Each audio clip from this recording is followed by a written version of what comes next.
আসসালামু আলাইকুম, this is hello পৃষ্ঠা। Welcome back our new blog video. আজকে আমরা যাব হযরত খাজা সালাম শাহ আল চিশতি নিজামুদ্দিন রহমতুল্লাহ এর মাজার শরীফে। শুনতে পারছি যে ওখানে মেলা হচ্ছে এবং এই কারণে আমি এবং আমার ভাতিজা সিফাত আজ ঢাকা থেকে আসছে, দুজনে চলে গেলাম। চলুন আমরা দেখতে থাকি আর আপনাদের দেখাবো ওখানে আসলে কি কি হয়। ফাইনালি দেখতে পাচ্ছি যে আমাদের ছোটো ভাই ব্রাদার সবাই কিন্তু এখানে আগে থেকে চলে আসছে। আমরা তাদের সঙ্গে ঘোরাঘুরি করব এবং আজকে ওখানে কি কি দোকানপাট বসছে এবং এভরিথিং, ওখানকার যে কালচার কি কি ওখানে আসলে হয়, কি কি পাওয়া যায়, সব কিছুই আপনাদের সঙ্গে শেয়ার করব। চলুন আমরা, এটা হচ্ছে মূল মাজার শরীফ, এটা হচ্ছে সালাম শাহের মাজার। আর এখান থেকে আমরা আসলে প্রথমে দেখা শুরু করব। ওই যে ভিতরে দেখতে পাচ্ছেন, ওখান থেকে আমরা বেরোই, দেখতে পাচ্ছি যে এখানে নাগরদোলা আছে। আমরা নাগরদোলা দেখতে পাচ্ছেন যে নাগরদোলায় অনেকেই চড়ার জন্য গভীর আগ্রহের সঙ্গে কিন্তু এখানে কিন্তু বসে আছে সবাই, যে ওখান থেকে নামলে কিন্তু তারা নামবে। আর এখন আমরা কিন্তু যাব মার্কেটের ভিতরে। দেখতে পাচ্ছেন যে এখানে অনেক ধরনের মিষ্টি মুখরোচক খাবার, দেখতে পাচ্ছেন যে এখানে অনেক মুখরোচক খাবার দোকান হয়েছে। আর মেয়েদের যে আকর্ষণ, যে এখানে কিন্তু বিভিন্ন ধরনের কসমেটিকের দোকান। এখানে গ্রামগঞ্জের মেয়ে মানুষ কিন্তু সবাই কিন্তু এখানে চলে আসছে এবং তারা কিন্তু এখানে খুব আগ্রহ সঙ্গে কিনে থাকে। কারণ শহর, এটা কিন্তু শহর না, শহরে কিন্তু সব জিনিস অ্যাভেলেবল পাওয়া যায়। আর এই কারণে কিন্তু গ্রামের মানুষজন কিন্তু সচরাচর এই গ্রামের যে মেলাটা হয় এখান থেকে কিন্তু অনেক কিছু কেনাকাটা করে। আর সেহেতু দেখতে পাচ্ছেন যে অনেক দোকানপাট এখানে দিচ্ছেন। গ্রামের মানুষজন কিন্তু যার যার যে এটা প্রয়োজন সেটা কিন্তু এখান থেকে কিনতেছে।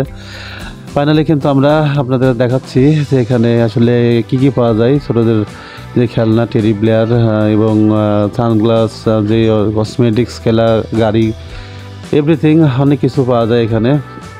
অনেক ভালো ভালো জিনিস কিন্তু এখানে পাওয়া যায়। আমি এবং আমার ভাতিজা দুজনা কিন্তু ঘুরতেছি আর দেখতেছি আসলে এখানে কি হচ্ছে, মানে রীতিমতো একটা। তারপরে আমরা কিন্তু এখানে বিভিন্ন ধরনের ফুড কালেকশনের ফুড ভ্যানগুলো বসছে। এখানে কিন্তু চিংড়ি, আর দেখতে পাচ্ছেন যে এখানে স্যান্ডউইচ আছে, সব ধরনের জিনিস কিন্তু এখানে পাওয়া যায়।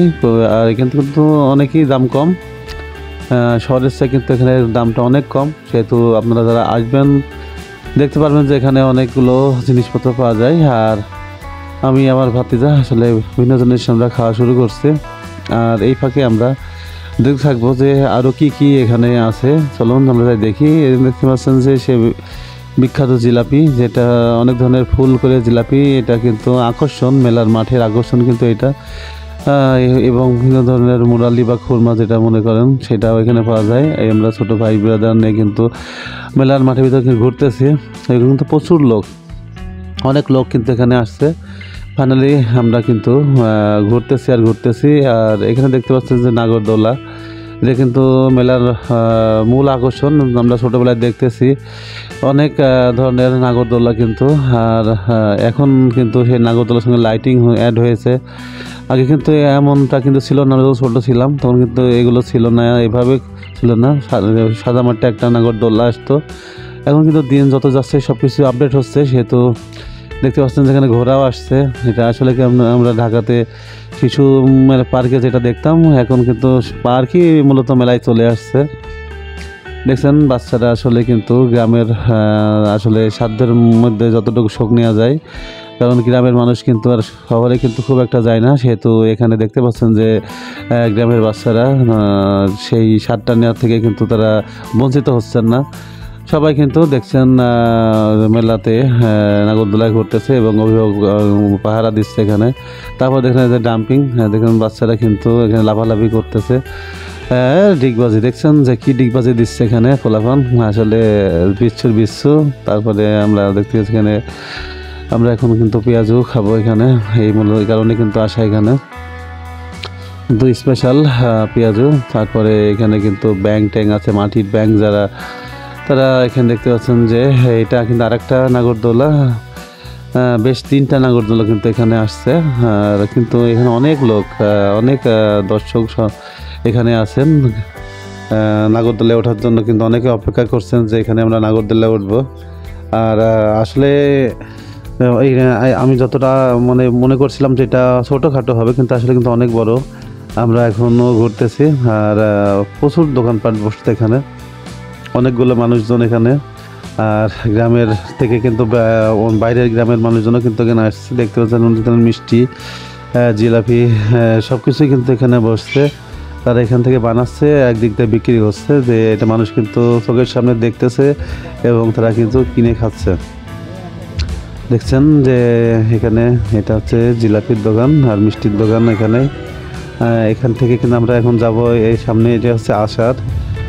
আচার কিন্তু এটা কিন্তু মেয়ে মানুষের কিন্তু অনেক লোভনীয় একটা খাবার। আমরা অল্প কিছুক্ষণের ভিতরে কিন্তু চলে যাব। তার আগে আমাদের ভাতিজা শিফাত অলরেডি জিলাপি কিনছে, আমরা এটা খাওয়ার পরে কিন্তু আমরা এখান থেকে বেরোয় যাব। আজকের ভিডিওটা কেমন হলো অবশ্যই কমেন্ট করে জানাবেন, আর এরকম নতুন নতুন ভিডিও পেতে অবশ্যই আমাদের YouTube and Facebook channel hello Kushtia অবশ্যই ফলো এবং সাবস্ক্রাইব করবেন। আর আমাদের যে নতুন যে পেজটা হ্যালো কুষ্টিয়া আপনারা সবাই সাপোর্ট করবেন। আমি আগের অত বড় অফিসিয়াল ফেসবুক পেজ থেকে আর কাজ করব না, এখন hello Kushtia YouTube and Facebook channel থেকে আমি কাজ করব। অবশ্যই আমাকে সাপোর্ট করবেন। আর এই ব্যক্ত কামনা করে আজকের ভিডিওটা এখান থেকে শেষ করছি। আর পরবর্তী ভিডিও আমরা কোথায় করব অবশ্যই আপনারা কমেন্ট করে জানান যে কোথায় কোথায় আপনারা দেখতে চাচ্ছেন ভিডিও। সেই পর্যন্ত ভালো থাকবেন, সুস্থ থাকবেন। আল্লাহ হাফেজ।